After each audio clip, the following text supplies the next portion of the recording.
إن الحمد لله نحمده ونستعينه ونستغفره ونعوذ بالله من شرور أنفسنا ومن سيئات أعمالنا من يهد الله فلا مضل له ومن يضلل فلا هادي له وأشهد أن لا إله إلا الله وحده لا شريك له وأشهد أن محمدا عبده ورسوله أما بعد فإن خير الحديث كتاب الله وخير الهدي هدي محمد صلى الله عليه وسلم وشر الأمور محدثاتها وكل محدثة بدعة وكل بدعة ضلالة وكل ضلالة في النار فأعوذ بالله السميع العليم من الشيطان الرجيم بسم الله الرحمن الرحيم إنما المؤمنون الذين إذا ذكر الله وجلت قلوبهم وإذا تليت عليهم آياته زادتهم إيمانا وعلى ربهم يتوكلون قال النبي صلى الله تعالى عليه وسلم ليس شيء أحق إلى الله من قطرتين وأثرين قطرة دموع من خشية الله وقطرة دم تهراق في سبيل الله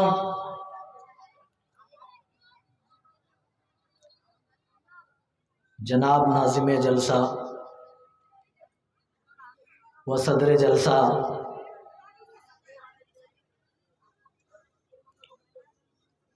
اور میرے دوستوں بزرگوں اسلامی بھائیوں اور سائیڈ میں بیٹھی ہوئی اسلامی مائیں اور بہنیں، آپ کا یہ پروگرام جو اپنی کامیابیوں کی طرف گامزن ہے، اس کے کامیاب کرانے میں جہاں علماء کرام کی بڑی محنت اور قربانیاں رہی ہیں، وہیں پر منتظمین جلسہ اور جلسے کے تمام اراکین جن کی انتھک محنتوں کے بعد یہ پروگرام کامیابیوں کی طرف رواں دواں ہے، اور اس کی کامیابی میں آپ لوگوں کا بھی اہم رول رہا ہے کہ آپ وقت نکال کر اللہ اور اس کے رسول کی باتیں سننے کے لیے یہاں بیٹھے ہوئے ہیں۔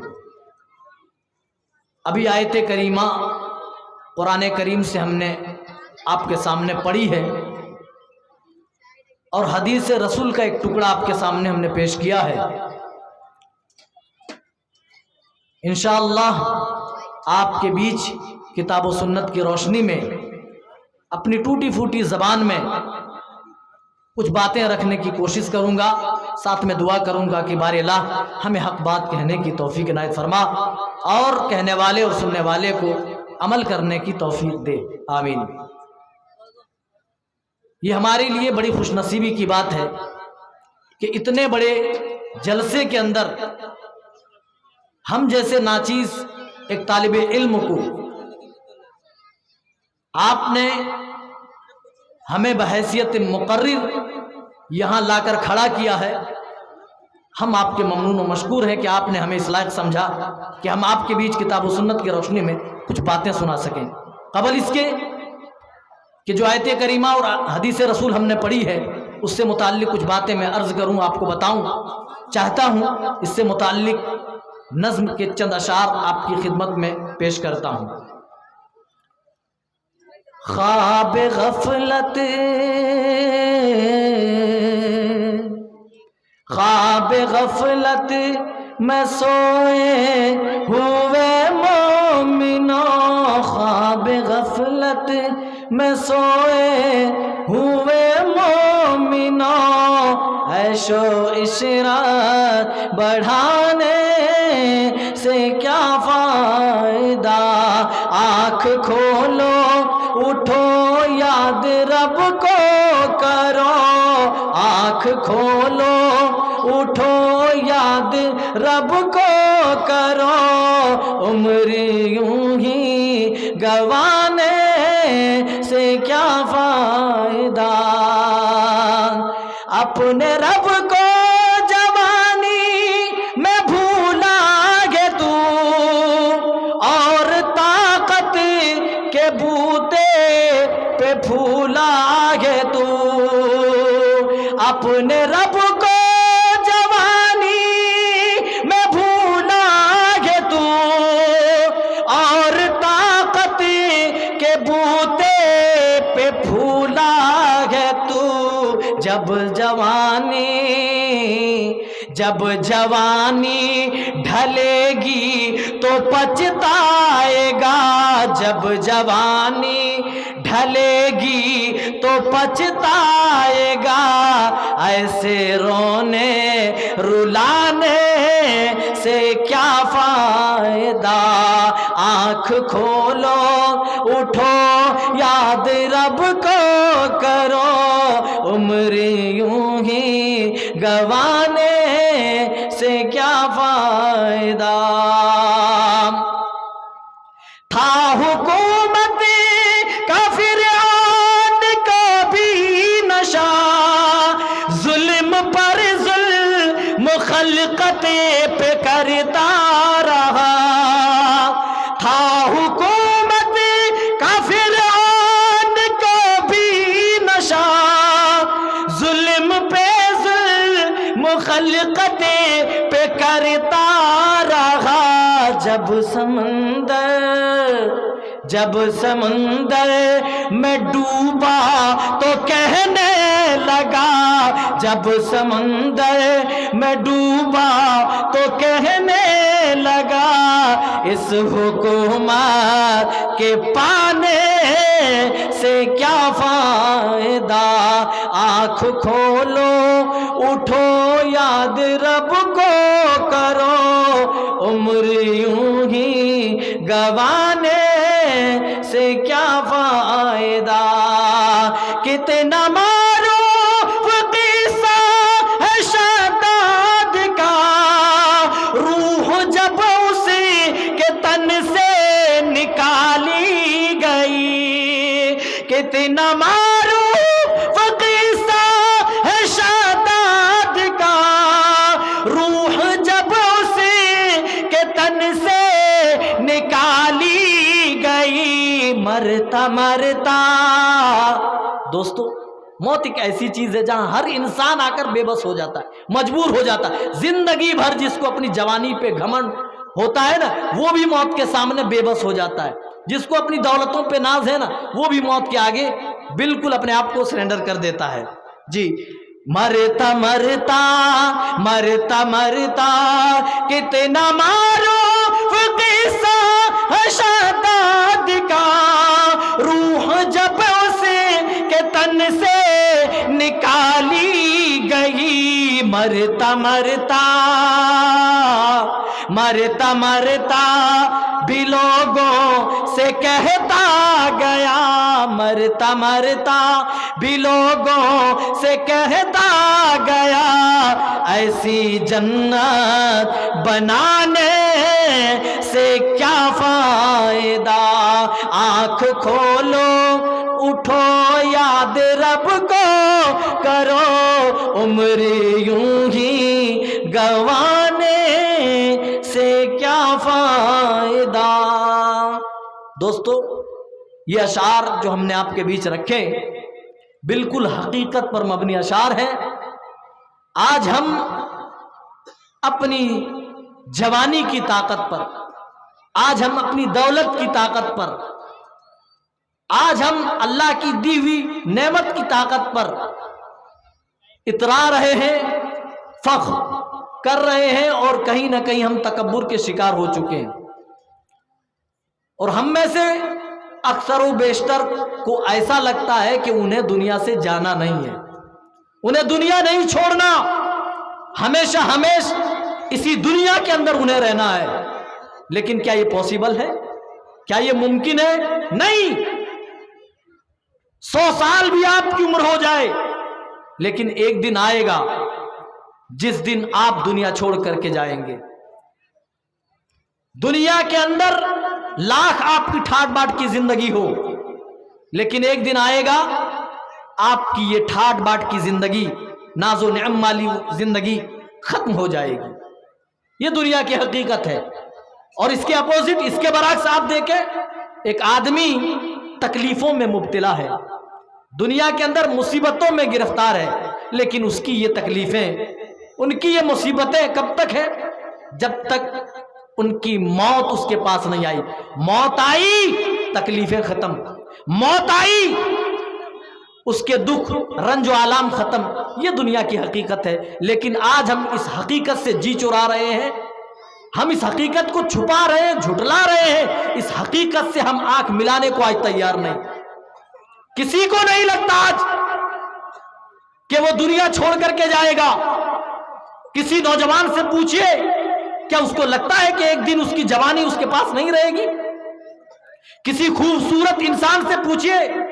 کیا اسے لگتا ہے کہ یہ خوبصورتی اس سے ایک دن چھن جانے والی ہے؟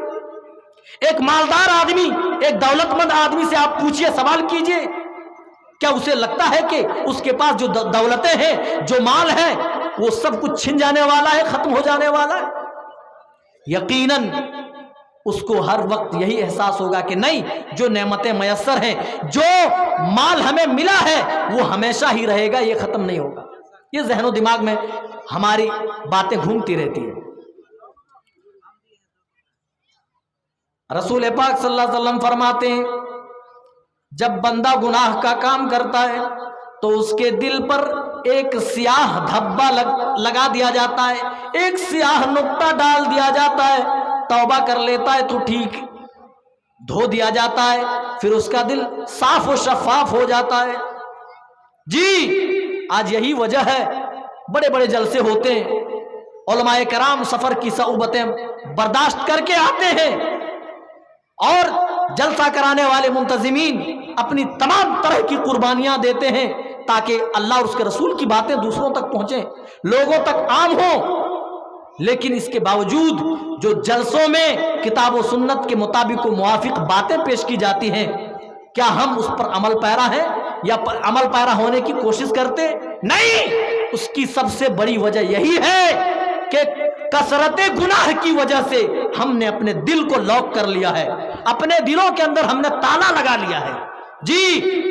جس طریقے سے ہم اپنے موبائل اسکرین پر پاسورڈ ڈالتے ہیں نا، کسی میں فنگر والا پرنٹ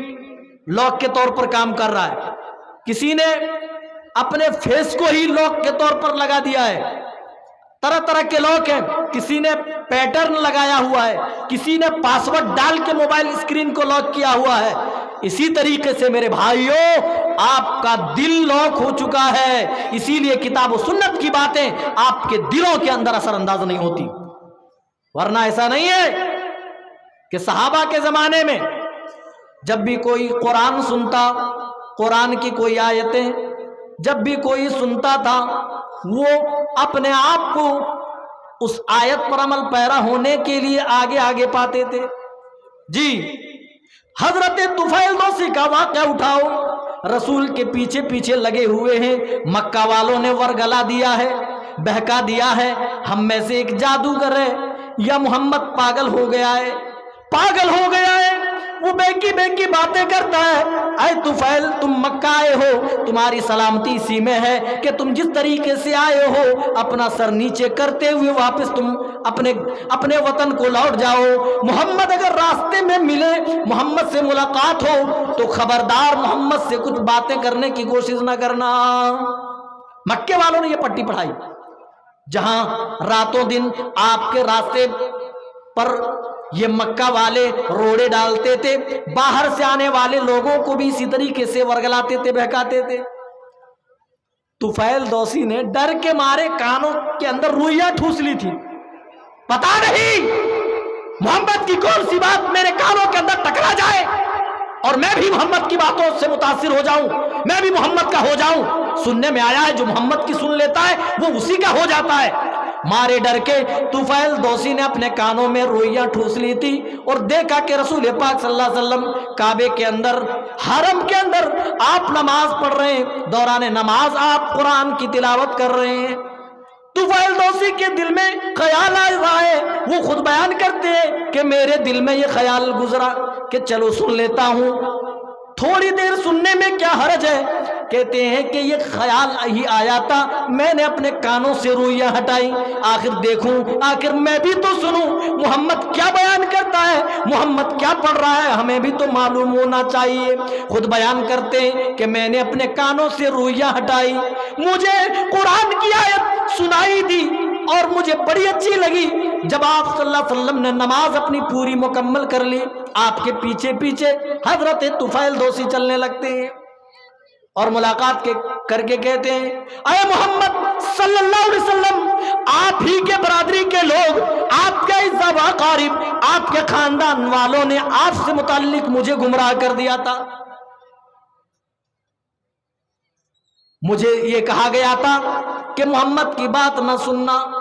لیکن میں نے آپ کی بات میں نے سن لی ہے، آپ کی دعوت کا ہمیں پتہ چل گیا ہے۔ اے محمد کیا پڑھ رہے تھے، پھر سے مجھے پڑھ کر کے تو سناؤ۔ او لوگوں، آج رات رات بھر جلسہ کیا جاتا ہے، بڑی لمبی لمبی تقریریں ہوتی ہیں اور الحمدللہ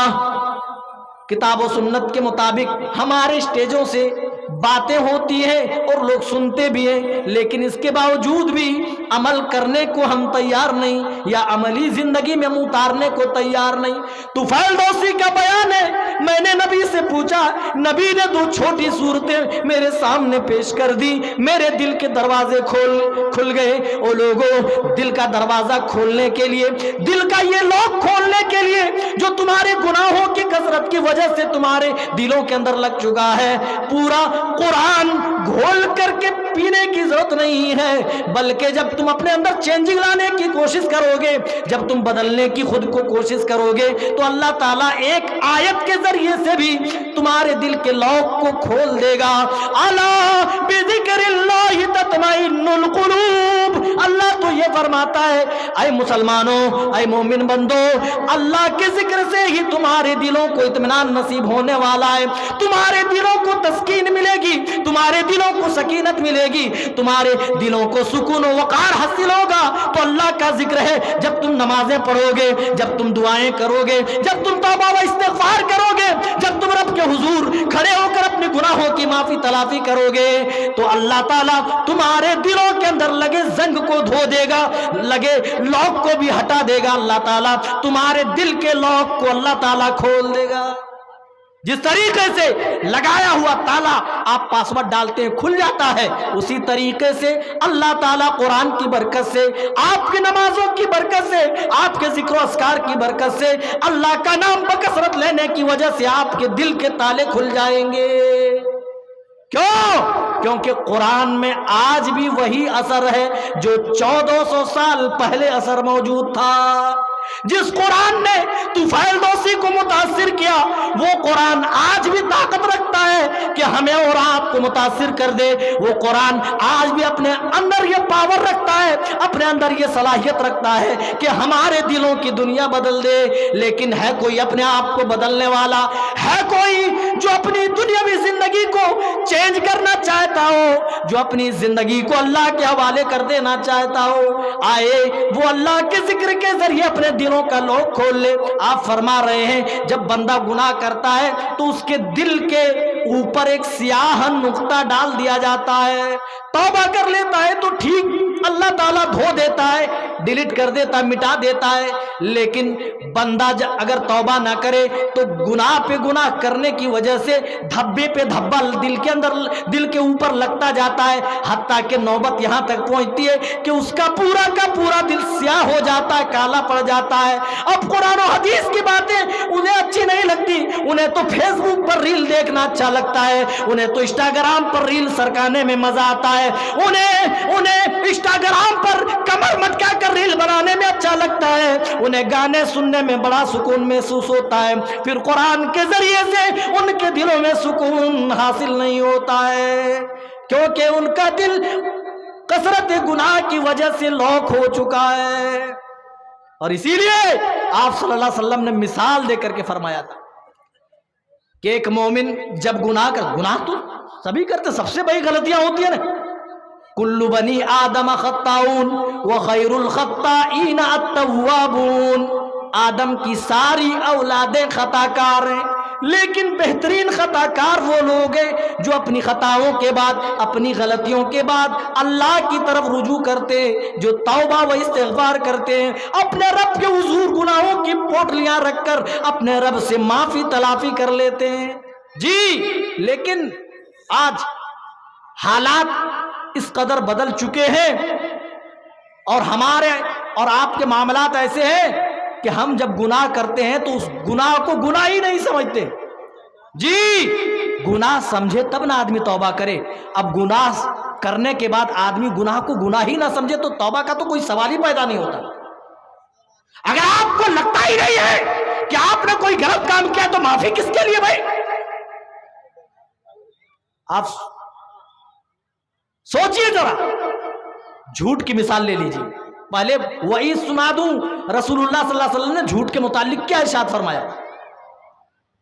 ان الکذب یہدی الی الفجور وان الفجور یہدی الی النار.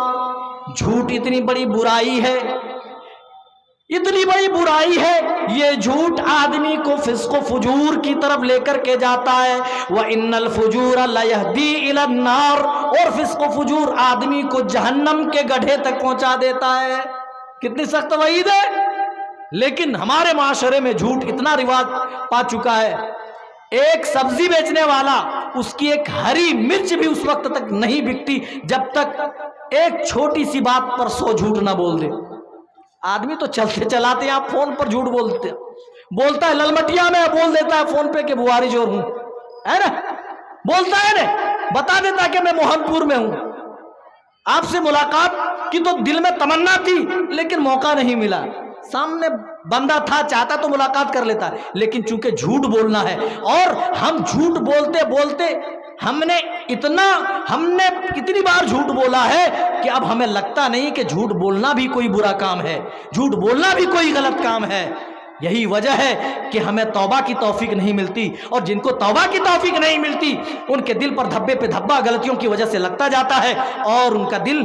سیاہ ہو جاتا ہے, دل لاک ہو جاتا ہے. او لوگوں, اپنے دل کا تالا کھولنا چاہتے ہو, لاک کا پاسورڈ تم بھول چکے ہو, آؤ مسجدوں کا رخ کرو, اپنے گناہوں سے توبہ کرو, اللہ تعالیٰ تمہارے دلوں کے لاک کو اللہ تعالیٰ کھول دے گا. قرآن کریم اٹھائیے, اللہ تعالیٰ اپنے مومنین بندوں کے بارے میں کیا مثالیں بیان کر رہا ہے. انما المؤمنون الذین اذا ذکر اللہ وجلت قلوبہم. رب العالمین کے حقیقی بندے تو وہ ہیں, اصل معنوں میں مومنین تو وہ لوگ ہیں جن کے سامنے قرآن کی آیتیں پیش کی جاتی ہیں. وَإِذَا تُلِيَتْ عَلَيْهِمْ آيَاتُهُ زَادَتْهُمْ إِيمَانًا, جب ان کے سامنے رحمان کی آیتیں, رب العالمین کی آیتیں پڑھی جاتی ہیں, جب ان کے سامنے قرآن کی آیتیں پیش کی جاتی ہیں, زَادَتْهُمْ إِيمَانًا, رب العالمین کہتا ہے کہ ان کے ایمان کے اندر زیادتی پیدا ہو جاتی ہے, ان کے ایمان کے اندر چارجنگ پیدا ہو جاتی ہے, ان کے ایمان کے اندر حلاوت پیدا ہو جاتی ہے, مٹھاس پیدا ہو جاتی ہے. وہ ایمان کی حلاوت کو, مٹھاس کو محسوس کر لیتا ہے. انما المؤمنون الذین اذا ذکر اللہ وجلت قلوبہم, حقیقی معنوں میں, صحیح معنوں میں مومن وہ لوگ ہیں اذا ذکر اللہ, جب ان کے سامنے اللہ کا ذکر کیا جاتا ہے, صرف اللہ کا نام لیا جاتا ہے, اللہ کا نام سننے کے بعد حقیقی مومن بندے اپنے اندر قابو اور کنٹرول نہیں پاتے. وجلت قلوبہم, صرف اللہ کا نام سن کر ان کے دل دہل جاتے ہیں. کیا قبر کی زندگی، کیا قبر کی تنہائی، کیا قیامت کے خوفناک مناظر، تو چھوڑو میرے بھائیو۔ اللہ فرماتا ہے مومن بندے تو وہ ہوتے صرف اللہ کا نام، اپنے رب کا نام وہ سنتا ہے، اللہ کے ڈر سے، اللہ کے خوف و خشیت سے ان کے دل دہل جاتے ہیں۔ وہ لوگوں غور کرو، کبھی اللہ کے ڈر سے ہمارا تمہارا دل کبھی دہلا ہے؟ کبھی اللہ کے ڈر سے ہمارے جسم کا ایک رونگٹا بھی کھڑا ہوا ہے؟ کبھی اللہ کے ڈر سے پوری زندگی ہم نے آنسو کا ایک قطرہ بھی گرایا ہے؟ ایک قطرہ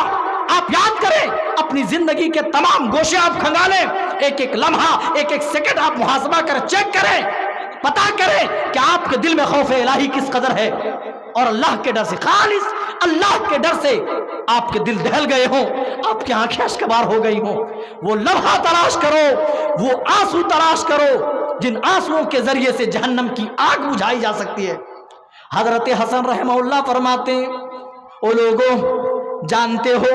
یہ آنسوؤں کے قطروں کی اہمیت کیا ہے، اس کا پاور کیا ہے، اس کی اہمیت کتنی زیادہ ہے؟ اللہ تعالیٰ ان آنسوؤں کے قطروں کی وجہ سے بندوں کو جہنم کی آگ اللہ تعالیٰ جتنی چاہے گا بجھا دے گا، اور کوئی چیز نہیں جس کے ذریعے سے جہنم کی آگ بجھائی جا سکتی ہے، واحد اللہ کے ڈر سے نکلنے والے آنسوؤں کے قطرے ہیں، اس کے ذریعے سے اللہ تعالیٰ جتنی چاہے گا جہنم کی آگ بجھا دے گا۔ او لوگوں اپنا آج محاسبہ کرنے کی ضرورت ہے، آج خود کو چیک کرنے کی ضرورت ہے۔ حضرت عمر فاروق رضی اللہ تعالیٰ عنہ کہا کرتے تھے حاسبوا انفسکم قبل ان تحاسبوا، اے لوگوں اس سے قبل کہ قیامت کے دن تمہارا محاسبہ کیا جائے، اس سے قبل کہ قیامت کے دن تمہارے اعمال چیک کیے جائیں، دنیا میں اپنے اعمال چیک کر لیا کرو۔ وَزِنُوا قَبْلَ أَن تُوزَنُوا، اور اس سے پہلے کہ بروز قیامت تمہاری نیکیاں برائیاں تولی جائیں، تم دنیا ہی میں اپنی نیکیاں دیکھ لو، اپنی برائیاں دیکھ لو، برائیاں زیادہ ملے رب کے حضور رو رو کر گڑ گڑا کر آنسو نکال کر کے اپنے رب کو منا لو۔ وہ لوگوں ہمارے آپ کے درمیان جانتے ہیں، اور ہمارے آپ کے درمیان ہی نہیں، ہمارے اور صحابہ کے درمیان جو بنیادی فرق ہے وہ یہی ہے، صحابہ کو جب بھی پریشانیاں لاحق ہوئیں، جب بھی وہ مصیبتوں میں گرفتار ہوئے، ایک اللہ کے سامنے رو رو کر گڑ گڑا کر اپنے مسائل حل کر لیے۔ آج ہمارے پاس بھی بڑی بڑی مشکلات ہیں، ہم بڑی بڑی مشکلات کا سامنا کر رہے ہیں، ہم بڑی مشکلوں سے دوچار ہیں، آج ہم ہر طریقے کے ظلم و ستم کے شکار ہیں، لیکن ہم اپنے رب سے ہم ان سارے مسائل کو ہم حل کرانے کے لیے تیار نہیں۔ ہمیں اپنے رب کے سامنے رونا نہیں آیا، اپنے رب کو رو رو کر کے منانا نہیں آیا۔ اللہ تعالیٰ فرماتا ہے حقیقی مومن وہ ہے جب ان کے سامنے صرف اللہ کا ذکر کیا جاتا ہے تو حقیقی مومن بندے اللہ کا ذکر سن کر ہی ان کے دل دہل جاتے ہیں۔ وَإِذَا تُتْلَى عَلَيْهِمْ آیات الرحمن خروا سجدا وبکیا، جب رحمان کے بندوں کے سامنے رحمان کی آیتیں پڑھ کر سنائی جاتی ہیں، خروا سجدا، مارے ڈر کے، مارے خوف و خشیت کے وہ سجدے میں گر جاتے ہیں، اور اللہ ہی کی خشیت سے بکیا، رونے لگ جاتے ہیں، دھاڑے مار مار کر رونے لگ جاتے ہیں، آنسو بہانے لگ جاتے ہیں۔ او لوگوں آج ہم کب روتے ہیں؟ دنیاوی چیزیں ہم سے جب چھن جاتی ہیں تب ہم روتے ہیں، کاروبار میں گھاٹا ہو گیا تب ہماری آنکھوں سے آنسوؤں کے قطرے نکلے، ہمارا کوئی اپنا دنیا چھوڑ کر چلا گیا، ہم اس کی محبت میں آنسوؤں کے چند قطرے آنکھوں سے نکال دیتے۔ جب ہماری دنیاوی زندگی سے کوئی کچھ نقصان ہوتا ہے تب ہم آنسوؤں کے قطرے نکالتے ہیں۔ اپنی زندگی کا محاسبہ کرو اور اپنی زندگی پوری چیک کرو اور پتہ کرو کیا خالص اللہ کے ڈر سے کبھی آپ نے رویا ہے اور رو کر کبھی آنسوؤں کے چند قطرے آپ نے گرائے ہیں؟ آپ کو پتہ نہیں، اللہ کی قسم اللہ کے ڈر سے رونے والے آنسوؤں کے قطروں کی کیا اہمیت ہے، اللہ کے راہ میں اس کے ڈر سے رونے والی آنکھیں اور ان آنکھوں سے نکلنے والے آنسوؤں کے قطروں کی کیا اہمیت ہے۔ رسول اللہ صلی اللہ علیہ وسلم فرماتے ہیں لیس شیء احق من اللہ من قطرتین و اثرین، اللہ کے نزدیک دو چیزیں بہت زیادہ پسندیدہ ہیں، دو چیزیں بڑی محبوب ہیں۔ پھر فرمایا قطرۃ دموع من خشیت اللہ، پہلا وہ آنسو کا قطرہ جو خالص اللہ کے ڈر سے نکلے، اللہ کے ڈر سے نکلنے والے آنسوؤں کے یہ قطرے اللہ کو بہت زیادہ محبوب ہے۔ وقطرۃ دم تہراق فی سبیل اللہ، اور اللہ کی راہ میں نکلنے والے خون کے قطرے یہ بھی اللہ کو بہت زیادہ پسند ہے۔ اسی لیے سرور کونین جناب محمد الرسول اللہ صلی اللہ علیہ وسلم نے اپنی امت کو بتایا اور بتایا عینان لا تمسہما النار، اے میری امت کے پیارے پیارے لوگوں، دو آنکھیں کبھی بھی جہنم میں نہیں جائیں گی۔ پہلی آنکھ عین بکت من خشیت اللہ، وہ آنکھ جو اللہ کے ڈر سے رو جائے، جو اللہ کے ڈر سے آنسو بہا لے۔ دوسری آنکھ وہ عین باتت تحرس فی سبیل اللہ، دوسری وہ آنکھ جو اللہ کی بارگاہ میں چوکیداری کرتی ہو۔ یعنی رسول پاک صلی اللہ علیہ وسلم اپنی امت کو بتا رہے ہیں جنہوں نے ان دو راستوں میں اپنی آنکھوں کو لگا دیا، ان دو راستوں میں آنکھوں کو لگا کر آنسو کے قطرے نکالے، ان کی وہ کبھی بھی وہ جہنم کے اندر نہیں جائے گا۔ وہ لوگوں رب کے سامنے رونا سیکھو، رب کے سامنے گڑ گڑانا سیکھو، اپنے گناہوں کی پوٹلی رب کے حضور رکھ کر اپنے گناہوں کی معافی مانگ کر تو دیکھو، اللہ تعالیٰ تمہارے گناہوں کو معاف نہ کر دے تو پھر بتانا۔ اللہ تعالیٰ نے تو حدیث قدسی میں ہم بندوں کو یہ پیغام دیا ہے، یا بن آدم انک ما دعوتنی ورجوتنی غفرت لک، اے میرے بندو، اے آدم کے بیٹو، انک ما دعوتنی ورجوتنی، جب تک تو مجھے پکارتا رہے گا، مجھ سے امیدیں وابستہ رکھے گا، میں تمہاری پکار سنتا رہوں گا، میں تمہارے گناہوں کی مغفرت کرتا رہوں گا، معاف کرتا رہوں گا، غفرت لک۔ پھر آگے اللہ تعالیٰ فرماتا ہے او میرے بندو ما کان منک ولا ابالی، مجھے اس کی کوئی پرواہ نہیں کہ تمہارے گناہ کتنے زیادہ ہیں۔ او لوگوں، اللہ کے رسول فرماتے تمہارے گناہ لو بلغ الذنوب عنان السماء، یا بن آدم، اے آدم کے بیٹو، اگر تمہارے گناہ آسمان کے لوگ کو ٹچ کر جائے، او بقراب الارض خطایا، یا زمین بھر کر بھی رب کے بارگاہ میں تم گناہ کی پوٹلی لے آؤ اور رو رو کر اللہ سے گڑ گڑا کر تم معافی مانگو، تو اللہ کہتا ہے او میرے بندو غفرت لک، میں تمہیں معاف کرنے کو تیار ہوں۔ جب بھی تو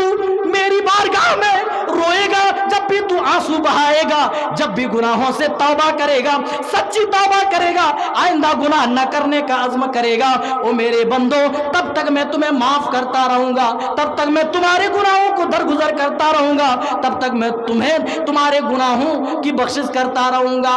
اور اللہ تعالیٰ فرماتا ہے او میرے بندو بروز قیامت تم اس حال میں ملو کہ تم زمین بھر کر بھی گناہ لے کر کے آ جاؤ، لیکن تم نے اگر میری توحید میں ذرہ برابر بھی شرک نہیں کیا، لَأَتَيْتُكَ بِقُرَابِهَا مَغْفِرَةً، تو او میرے بندو، او آدم کے بیٹو، میں تم سے قیامت کے دن اتنی ہی مغفرت کے ساتھ ملاقات کروں گا۔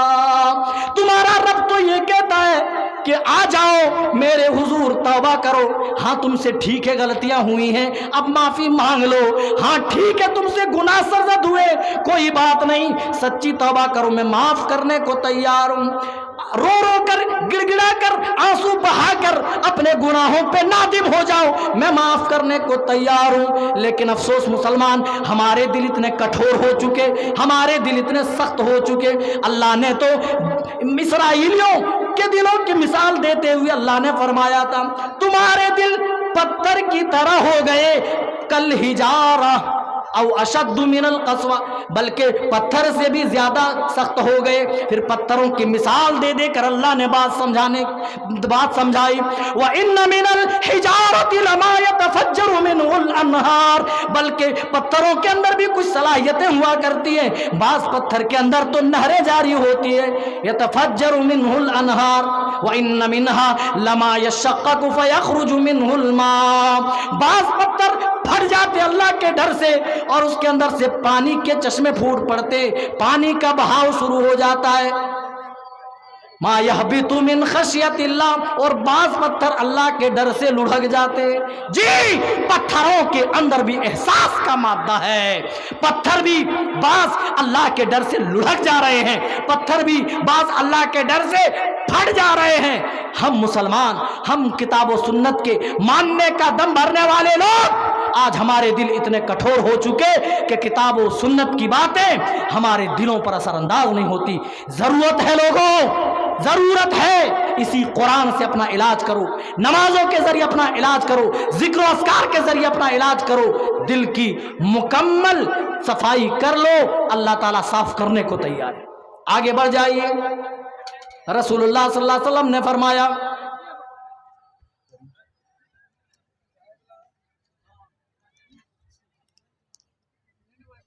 جی وقت ختم ہو چکا ہے، چند باتیں پیش کر کے بعد میں سمیٹ رہا ہوں۔ حضرت انس رضی اللہ تعالیٰ عنہ فرماتے ہیں، خطب رسول اللہ صلی اللہ علیہ وسلم خطبتاً، آج ہم بڑی بڑی تقریریں سنتے ہیں نا، ادھر سے سنتے ادھر سے چھو کرتے ہیں، اڑاتے ہیں۔ حدیث آج سن کے جائیے، رسول اللہ صلی اللہ علیہ وسلم خطبہ دے رہے اور حضرت انس اس خطبے سے متعلق بیان کر رہے۔ خطب رسول اللہ صلی اللہ علیہ وسلم خطبتاً، رسول اللہ صلی اللہ علیہ وسلم نے ہمارے درمیان ایک دفعہ خطبہ دیا، ما سمعت مثلہا قط، پھر اس خطبے سے متعلق ارشاد فرما رہے ہیں، کہہ رہے ہیں کہ ایسا خطبہ تھا، آپ کا انداز بیان ایسا تھا، ما سمعت مثلہا قط، اس سے پہلے ایسا خطبہ ہم نے کسی سے نہیں سنا تھا۔ اور خطبے میں کیا آپ کہہ رہے تھے؟ لو تعلمون ما اعلم، او میرے بندو، او میری امت کے لوگوں، جو میں جانتا ہوں، لو تعلمون ما اعلم، اگر تم وہ باتیں جان لو جو میں جانتا ہوں، لضحکتم قلیلا ولبکیتم کثیرا، تو دنیا میں تم ہنستے کم اور روتے زیادہ۔ آج معاملہ کیا ہے؟ آج بھائی لوگ ہنستے ہیں، اور قربان جائیں بھائی جن کو ہنسی نہیں آتی، یوٹیوب پر کامیڈیز کے ویڈیوز دیکھ دیکھ کر کے ہنسا کرتے ہیں۔ رسول پاک صلی اللہ علیہ وسلم فرما رہے ہیں، او میری امت کے لوگوں، جو میں جانتا ہوں تم جان لیتے